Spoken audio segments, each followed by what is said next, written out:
Pradeep Joshi channel को subscribe करना बिल्कुल फ्री है। सब्सक्राइब करें और इस बेल आइकन को दबाएं हमारे नए वीडियोस सबसे पहले देखने के लिए।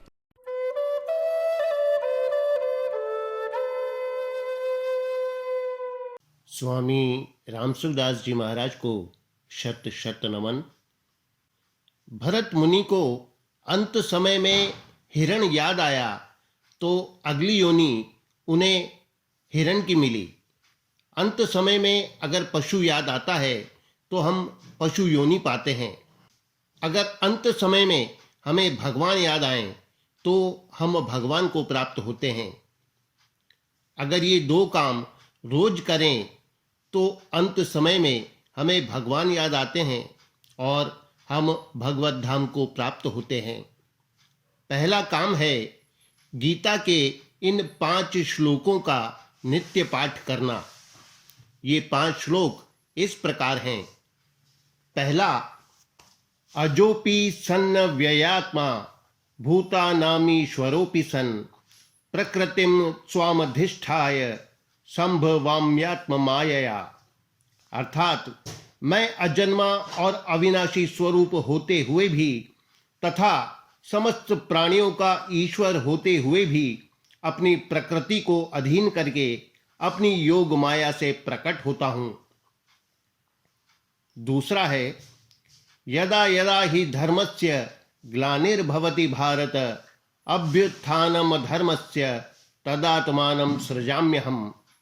अर्थात हे भारत, जब जब धर्म की हानि और अधर्म की वृद्धि होती है तब तब ही मैं अपने रूप को रचता हूं, अर्थात साकार रूप से लोगों के सम्मुख प्रकट होता हूं।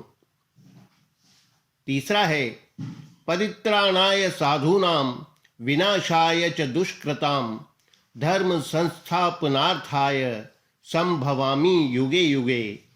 अर्थात साधु पुरुषों का उद्धार करने के लिए, पाप कर्म करने वालों का विनाश करने के लिए और धर्म की अच्छी तरह से स्थापना करने के लिए मैं युग युग में प्रकट हुआ करता हूं। चौथा है, जन्म कर्म च मे दिव्य मेवं यो वेत्ति तत्वतः त्यक्त्वा देहं पुनर्जन्म नैति मामेति सोर्जुन। अर्थात हे अर्जुन, मेरे जन्म और कर्म दिव्य अर्थात निर्मल और अलौकिक हैं। इस प्रकार जो मनुष्य तत्व से जान लेता है वह शरीर को त्याग कर फिर जन्म को प्राप्त नहीं होता किंतु मुझे ही प्राप्त होता है। पांचवा है, वीत राग भय क्रोधा मनमया मामुपाश्रिता बहवो ज्ञान तपसा पूता मदभाव मागताः। अर्थात पहले भी जिनके राग भय और क्रोध सर्वथा नष्ट हो गए थे और जो मुझ में अनन्य प्रेम पूर्वक स्थित रहते थे, ऐसे मेरे आश्रित रहने वाले बहुत से भक्त उपर्युक्त ज्ञान रूप तप से पवित्र होकर मेरे स्वरूप को प्राप्त हो चुके हैं। ये गीता के अध्याय 4 के श्लोक 6, 7, 8, 9 और 10 हैं। दूसरा काम है नित्य गंगा जल का आचमन लेना।